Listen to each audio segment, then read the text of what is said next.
In the lead up to the World Cup 2019, many people, myself included, were expecting to see huge scores, flat pitches and batsmen dominating and hitting fours and sixes at will.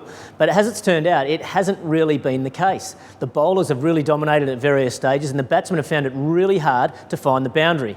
Let's have a look at some of the numbers of the batsmen in the lead up to the World Cup. So these are the top run getters 3 years leading into the World Cup. And as you can see, other than Joe Root, that many of the batsmen have their boundary percentage of over 50%, which is quite high, and the dot ball percentage being quite low. So that tells me in the lead up to the tournament, most batsmen were being able to just stand there and bludgeon the ball to the boundary at will. Now let's have a look at the top 10 run scorers in this World Cup.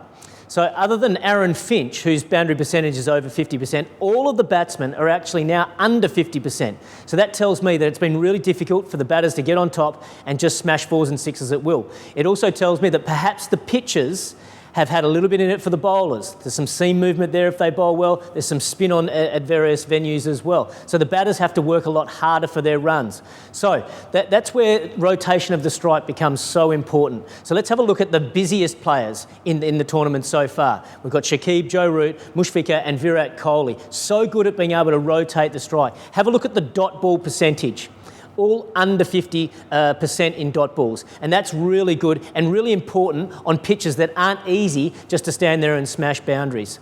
I think it's just such an important skill to have in these pitches where, as I said, it's not easy to hit the fours. Now, what makes them so effective and how do they do it? Okay, so what they're very good at doing is using the pace of the ball. They know where the gaps are in the field, but they use the pace of the ball to get it down to third man or deflect it into the gaps there. They also run really well between the wickets. Quite often, what I see is in these players is they play the ball so late, letting the ball come onto the bat, just drop it gently at their feet, or just at the last minute, opening up the face of the blade to get it into the gap, to be able to turn that strike over. On pitches that aren't that flat and aren't easy just to smash the ball to the boundary, the players that can rotate the strike and keep the scoreboard ticking over can be really effective. And it's no coincidence that those players on that last graphic have been extremely effective in this World Cup. Don't forget to like, share, subscribe and leave your comments in the comment section below. Click on the bell icon for notifications.